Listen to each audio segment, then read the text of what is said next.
apa kabar? Semoga hari kalian sehangat mentari pagi ini, secerah langit biru dan seceria kicauan burung di dahan pohon. Selamat datang di podcast Ruang Berbagi. Buat yang baru pertama kali mampir, kenalin, aku Kris Setiawati, biasa dipanggil Nana, bersama rekan seperjuanganku yaitu Tatu Hudia yang akan menjadi pemandu setia kalian di podcast ini. Dan buat yang udah langganan, Makasih banyak udah setia dengerin podcast kita. Nah, di episode kali ini kita tuh bakal membahas tentang majas dalam karya jurnalistik, yaitu menghidupkan berita dengan gaya bahasa. Selain itu, pastinya bakal ada kedatangan tamu spesial loh, atau yang biasa kita sebut tuh narasumber gitu, yang ikut meramaikan podcast kali ini. aduh siapa sih, penasaran banget. Penasaran kan, penasaran? Untuk episode kali ini kita tuh akan ditemani sesosok dari penerbitan jurnalistik 2A. Loh, sesosok, merinding banget. Tapi kalau sesosok itu kayaknya sih aku juga kenal. Beliau ini pasti mahasiswa sekaligus teman kita yang keren banget itu kan. Beliau penuh inspiratif dan apa lagi ya? Yang pastinya kece banget, enggak sih? Betul. Tapi sebelum kita masuk ke obrolan seru, ada baiknya diawali dengan pantun dulu nih biar makin asik. Burung dara terbang melayang, Cakep. hinggap di dahan pohon mangga. Cakep, sobat cerdas, yuk dengerin podcast ini, pasti bikin kamu makin berwawasan dan bahagia. Oke, langsung aja nih. Tanpa basa-basi lagi kita sambut sesosok spesialnya. Dava Aulia Ahmad.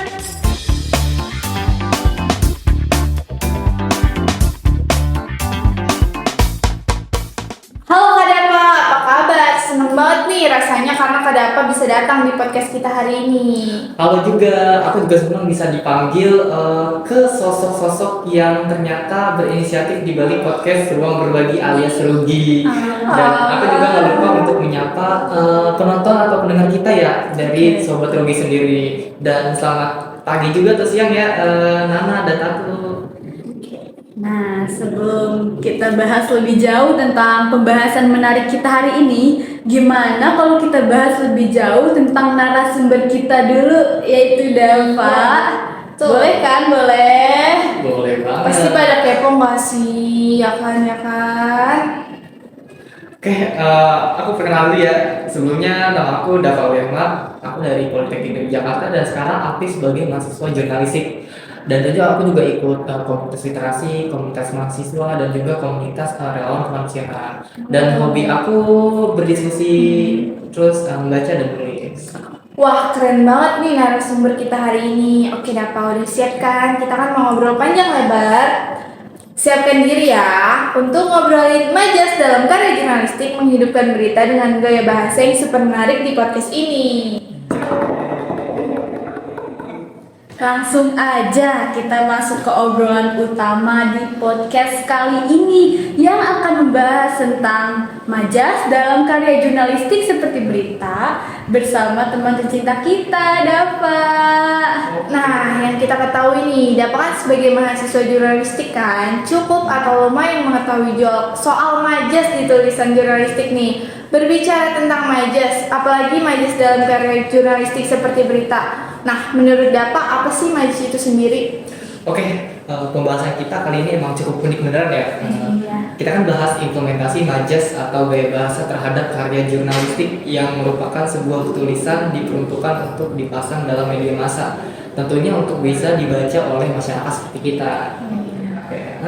Biasanya kan kita sering lihat tulisan di media massa itu kadar makna bahasanya itu bersifat konotatif. Iya. Betul. Tapi pembaca itu bisa paham apa yang kita maksud. Misalnya nih, pemerintah sukses ya, sukses menaikkan harga BBM. Kalau kita dengar kata sukses untuk meningkatkan harga BBM itu kan bukan sebuah prestasi ya. Iya, betul. Masa sih kita mau bayar Pertalite 12.000 untuk 1 liter doang? Enggak begitu dong. Rugi. Sama dengan podcast kita rugi. Oh iya. Nah, selain paham juga ya, pembaca juga senang dan menikmati bacaan kita. Nah, sekarang ini yang kita coba bahas apa sih majas itu, jenisnya juga, dan jenis-jenis lainnya untuk diimplementasikan lewat karya jurnalistik. Betul banget. Aku juga pernah nih baca artikel yang biasanya tuh memang dia tuh ngegunain gaya bahasa juga. Misalnya salah satunya yang aku ingat itu isinya wanita itu menjadi kupu-kupu remang di pinggir lampu merah planet Senin. Waduh, tahu baca berita di mana ya? Saya jadi ambigu ya nih. Aduh, rahasia. Nah, berarti definisi majas itu apa sih, Kak? Oke, definisi majas ya. Aku ambil secara umum ya. Majas itu apa sih? Majas itu bahasa yang memiliki nilai keindahan estetika untuk menarik pembaca. Sesimpel itu. Nah, dalam majas itu banyak makna tersirat atau ungkapan konotatif untuk memperindah bahasa yang tidak hanya sebagai daya tarik atau hiburan semata, tetapi juga mengandung pesan nasihat. Nah, sekarang kita beralih ke terminologinya, teman-teman. Dari Bapak Wiyanto dan kawan-kawan menyatakan bahwa pemakaian majas di masyarakat sangat beragam. Nggak hanya dipakai dalam berkomunikasi cara seperti ini, tapi juga dipakai dalam menyampaikan pikiran, informasi, baik opini atau paparan fakta lainnya maupun berita yang terjadi di lingkungan masyarakat. Tentunya bisa lewat tertulis. Terus ada juga dari Karani menyatakan bahwa majas itu kan salah satu bagian dari gaya bahasa yang merupakan style berbahasa yang menarik untuk diteliti. Nah, penggunaan majas dalam berbagai karya salah satunya sastra ini secara tidak langsung akan menimbulkan keindahan tersendiri pada karya sastra tersebut. Wah, kita benar-benar dapat highlightnya bahwa majas ini gak cuma diimplementasikan lewat karya-karya sastra yang konteksnya menekankan ke estetikaan karya tersebut, Tetapi juga dapat diimplementasikan lewat karya jurnalistik untuk memberikan seperti penekanan terhadap informasi supaya pembaca itu tertarik serta berempati dengan informasi yang bisa kita tawarkan. Betul gak sih? bener banget. Kalau tadi kita udah bahas definisinya nih ya, bukannya majas ini juga ada jenis-jenisnya ya Pak? Aku pernah dengar kalau majas bahkan dikelompokkan ke beberapa bagian lagi sebelum ke jenis yang paling khususnya.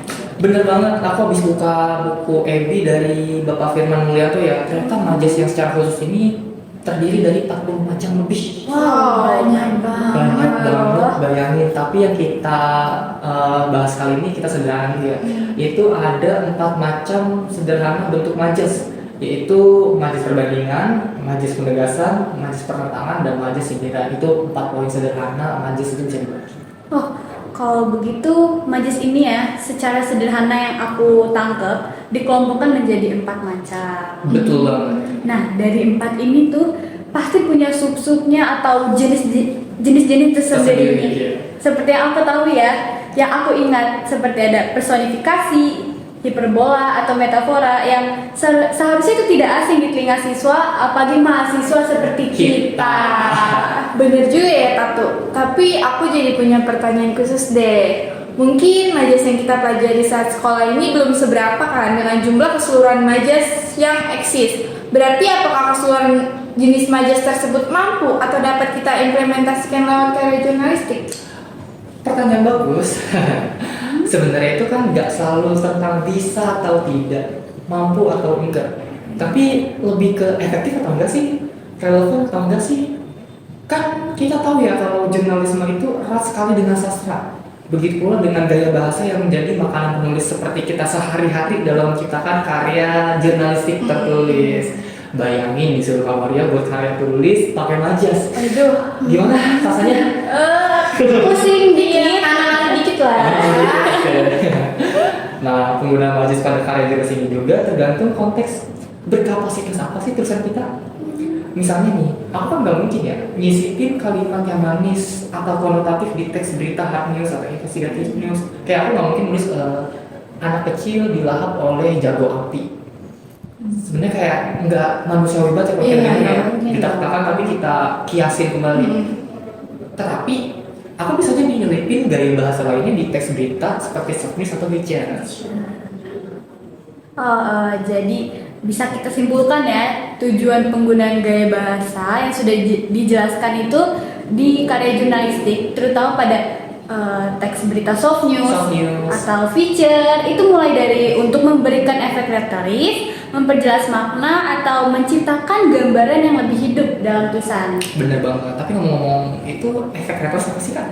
Nah, pasti Dava aja bingung, apalagi teman-teman sobat Rugi ya. Bener banget, karena jumlah mahasiswa kan banyak ya. Yang kita tahu itu cuma hiperbola, Iya, metal, cuma 4. cuma 4 ya. Yang kita ketahuin. Ini maksimal ya. Nah, ini tuh yang aku paham ya mengenai efek retoris itu efek yang mampu menarik perhatian. Nah, berarti hal itu tuh dilakuin supaya pembaca ini tertarik, penasaran, serta empati dengan tulisan atau informasi yang kita sediakan. Betul banget. Dan aku juga mau kasih disclaimer ya, kalau sebenarnya penggunaan majas yang berlebihan atau nggak tepat itu dapat menimbulkan dampak negatifnya. Oh iya. Nah, makanya aku bilang ini berkapasitas apa sih tulisan kita itu relevan atau efektif gak sih kalau kita pakai majas? Misalnya nih, membingungkan pembaca. Kalau kita pikir-pikir ya, majas yang terlalu rumit atau tidak relevan dengan konteks berita itu dapat membuat pembaca bingung dan sulit untuk memahami informasi apa sih yang kita hendak sampaikan. Kan hal ini kan kontraproduktif dengan tujuan jurnalistik yang disebut sebagai komunikatif dan spesifik dan menyampaikan informasi secara akurat dan mudah dipahami. Iya, iya. Kan kita nggak mungkin ya ngechat sama pacar pakai majas tuh, konteksnya kita marahan. Ya bayangin pernah kayak gitu gak? Kita ambil sedikit aja di ghosting ya. Iya. Nah ini juga sejalan dengan kata mendistorsi makna. Kalau tadi kata ambil itu mendistorsi makna, berarti penggunaan majas yang tidak tepat juga ini dapat mendistorsi makna informasi yang sebenar-benarnya. Hal ini dapat membahayakan kredibilitas jurnalis dan produk jurnalistiknya dong, betul kan? Betul. Oke, terus juga ada yang disebut menimbulkan emosi yang tidak tepat. Seperti aku bilang tadi soal si jago api tadi, si jago merah. Majas yang terlalu emosional dapat memicu reaksi pembaca yang gak sesuai dengan tujuannya. Baik kita baca berita feature tentang kemanusiaan, tapi kita malah ketawa karena teks majas itu agak lucu gitu, nggak mungkin kan? Iya.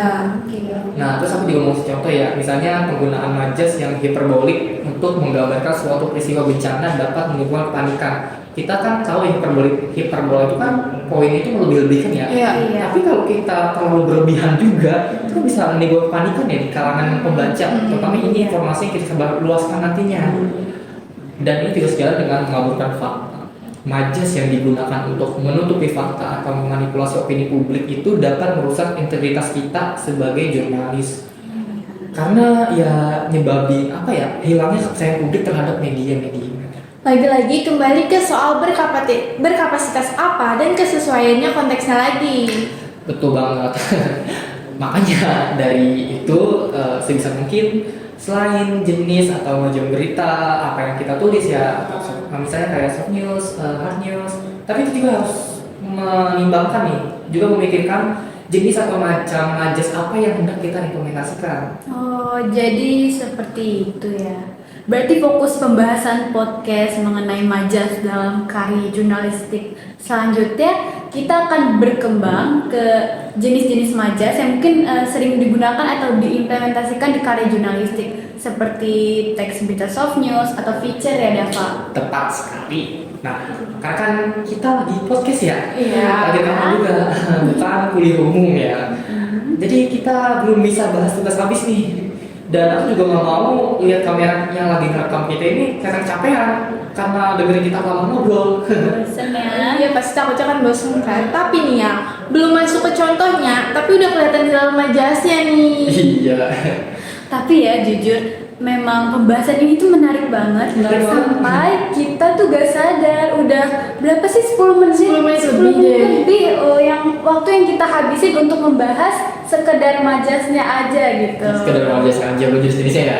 Iya, aku juga udah gak sabar untuk langsung membahas majas lebih dalam lagi. Tapi sayangnya durasi kita nih tuh terbatas. Kalau terlalu lama juga kan takut bikin teman-teman rugi pusing atau bosen. Ya begitulah ya keseruan kita kali ini. Setelah mendengar Dava sudah bertukar pikiran dengan kita, apalagi mungkin dia lebih ngajarin kali ya. Iya, betul. Kita sama-sama belajar aja. Iya. Kok ngomongin bosen? Kok kita nggak bosen ya ngobrol-ngobrol kayak gini? Kenapa ya? Karena kan bahasa kita yang asik nih, ngejelasinnya asik. Nah, kita juga mau berterima kasih sekali karena Dava udah mau datang dan meramaikan podcast kali ini. Apalagi lagi sibuk-sibuknya mau UAS. datang ke sini. Iya. Nah, Sobat Rugi, itulah tadi obrolan seru dan informatif bersama Dava tentang majas yang ada di dalam berita. Gimana Sobat Rugi? Pasti banyak ilmu baru yang kalian dapatkan kan? Pasti Apalagi tadi kita sudah membahas dari tentang majas itu sendiri, tujuan-tujuannya. Nah, semoga bermanfaat juga untuk kalian dan Sobat Rugi yang nonton dari rumah. Dengar dari rumah. Udah capek ya saya juga. Nah, Sobat Rugi, di sini aku juga mau mengingatkan nih, jangan lupa untuk selalu support Ruang Berbagi dengan mengikuti, like, dan share podcast ini ke teman-teman kalian semuanya. Kalian juga ikuti terus ya di episode-episode berikutnya. Terima kasih banyak dan sampai jumpa.